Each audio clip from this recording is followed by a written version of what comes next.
Norman Mayor's debate. How can we help our unhoused? We're looking for a firm yes or no. Thanks, Haley. New Norman State Senator Lisa Standridge proposed legislation blocking cities from funding homeless shelters and/or services in any city with a population under 300,000, which means any city except Oklahoma City and Tulsa. Please raise your hand if you support her prohibition on using city funds for homeless services. A prohibition, yes. Yes. Okay, thank you, Mayor. Could you explain your answer? 30 seconds.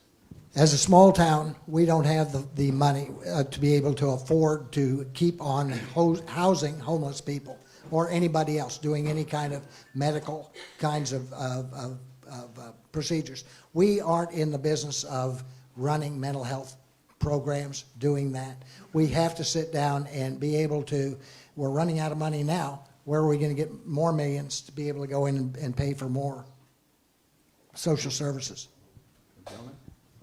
I think it's a heartless bill. I think that the city of Norman can't just abdicate any responsibility for this issue. It's a crisis at this point. I think the city doesn't have to throw a bunch of money at it, but it also needs to be a leader with compassion and also it's a balance between being compassionate and giving a hand up, not a handout, but also having not enabling the problem. Council member? Well, I firmly disagree with it because, first of all, it does not offer any solution to the actual problem at all. And second, I don't need, and we don't need in Norman, a state representative telling our local government what to do. We are elected by the people of Norman. We elect a city council, we elect a mayor. And that mayor and city council decides what the budget priorities are. And if we decide that that's something we want to support and we think the residents of Norman support it and they voted us in, we do not need a state representative or a state senator from the panhandle who gets to vote and tell us how to spend our money in the city. We need actual solutions from the state of Oklahoma, not things like this that try to criminalize and penalize people for being homeless. Okay, thank you. For the rest of this round, you'll each have 90 seconds, so no more 30. You can be happy about that. To answer each question, we're going to stay on the topic of housing because it's important. Ben? Thank you, Haley. Mr. Holman, we'll start with you for this question. When the homeless shelter on Gray Street opened in November 2022, it was supposed to be operational for 4 months. More than 2 years later, it's still running. The shelter has drawn scrutiny for its location and even for its very existence, and many would like to see it closed. Do you think the Gray Street shelter should continue as part of Norman's plan to address homelessness? If not, what solution does this city need? I think we need a shelter. We're a size of a city where it is a big enough issue. And yes, it started out temporary, but there's over 50 people per night who stay there. And if we decide to close it at any point, there will be 50 more people out on the streets of Norman, on the sidewalks downtown, in the parks, and on your front porch in your neighborhood. This keeps people off the street and away from the elements. There is no good time to live outside in this area of the country. It is freezing cold in the winter, it's boiling hot in the summer, and we have severe weather in the spring and fall with golf ball, softball-sized hail, tornadoes, high winds. It's not a good place to live outside, and we have to do everything we can to protect people from the elements. I think that the shelter on Gray Street, the permanent solution for that is not in that location. I think it is on the Griffin Hospital property, close to Food and Shelter for Friends, and the County Health Department, and the other services that have been in that area for some of them over 100 years.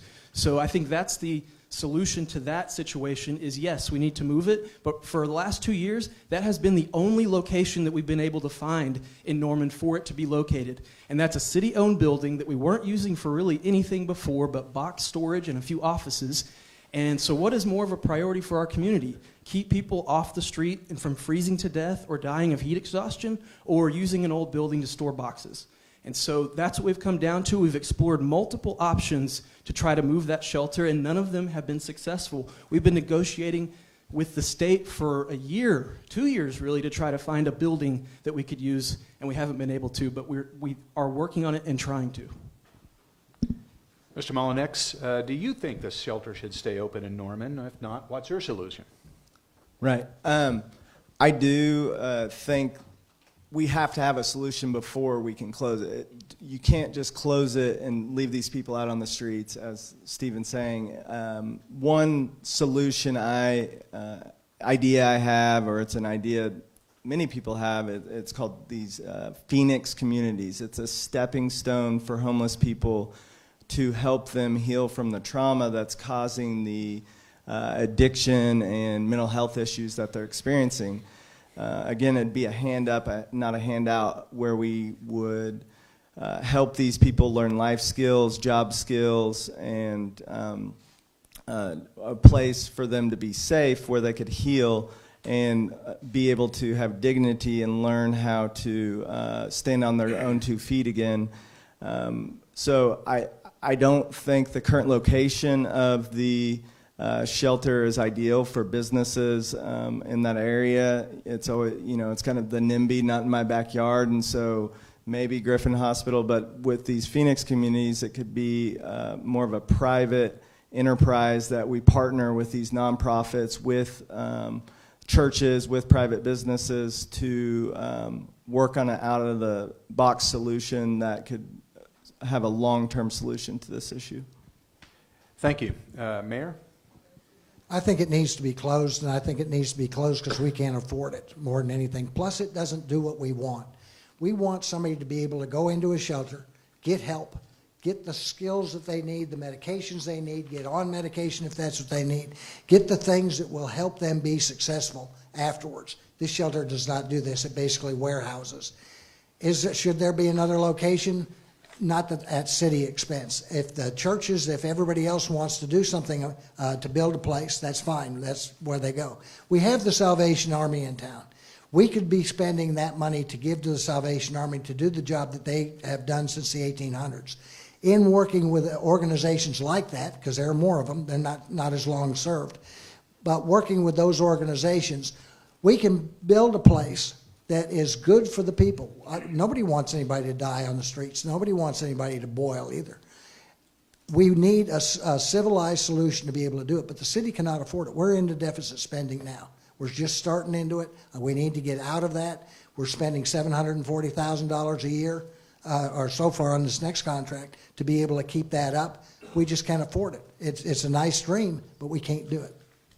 Norman residents will cast their votes for the next mayor of Norman on February 11th, 2025. The 3 candidates are Stephen Tyler Holman, Larry Hikala, and Riley Mulinix. This excerpt is taken from the Norman Mayor's Forum held on January 30th. This event was hosted in partnership with NonDoc, News 9, the Norman Transcript, the OU Daily, and the Gaylord College of Journalism and Mass Communication. The entire debate is available to view on the News 9 website.